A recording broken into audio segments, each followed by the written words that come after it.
தூத்துக்குடி மாவட்டம் ஸ்ரீவைகுண்டம் அருகே பேருந்தில் சென்றபோது வெட்டப்பட்ட 11ஆம் வகுப்பு மாணவனை திருநெல்வேலி அரசு மருத்துவக் கல்லூரி மருத்துவமனையில் சந்தித்து தேசிய தாழ்த்தப்பட்டோர் ஆணையத்தின் இயக்குநர் ரவிவர்மன் நலம் விசாரித்தார். கூடுதல் தகவல்களை நமது மண்டல தலைமை செய்தியாளர் சிவமணியிடம் கேட்கலாம். சிவமணி, விவரங்கள்.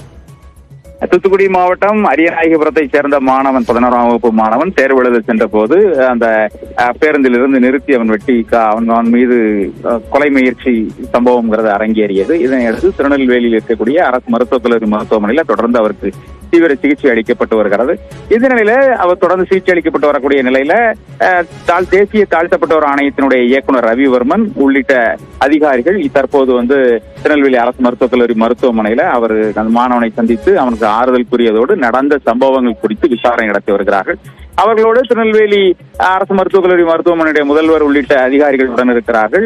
தூத்துக்குடி மாவட்டத்தினுடைய அந்த பழங்குடியினர் ஆணையத்தினுடைய துணை ஆட்சியர் உள்ளிட்டவர் உடன் இருக்கிறார்கள். முன்னதாக திருநெல்வேலியில் இருக்கக்கூடிய சுற்றுலா மாளிகையில ஏற்கனவே அதிகாரிகளோடு, அதாவது தூத்துக்குடி மாவட்டத்தைச் சேர்ந்த காவல்துறையினுடைய துணை கண்காணிப்பாளர் மற்றும் அது துணை ஆட்சியர் உள்ளிட்டோருடன் நடந்த சம்பவம் குறித்து ஆலோசனை மேற்கொண்டார். அவரிடமும் தொடர்ந்து விசாரணை மேற்கொண்ட அவர் தற்போது மாணவனிடம் நடந்த சம்பவங்கள் குறித்தும் யார் தாக்குதல் நடத்தினார்கள், இந்த தாக்குதலுக்கு காரணம் என்ன என்பது குறித்து விரிவான விசாரணையை மேற்கொண்டு வருகிறார். விசாரணையை தொடர்ந்து அவருக்கு அளிக்கப்பட்டு வரும் சிகிச்சை குறித்தும் அவர் கேட்டு அறிந்து வருகிறார்.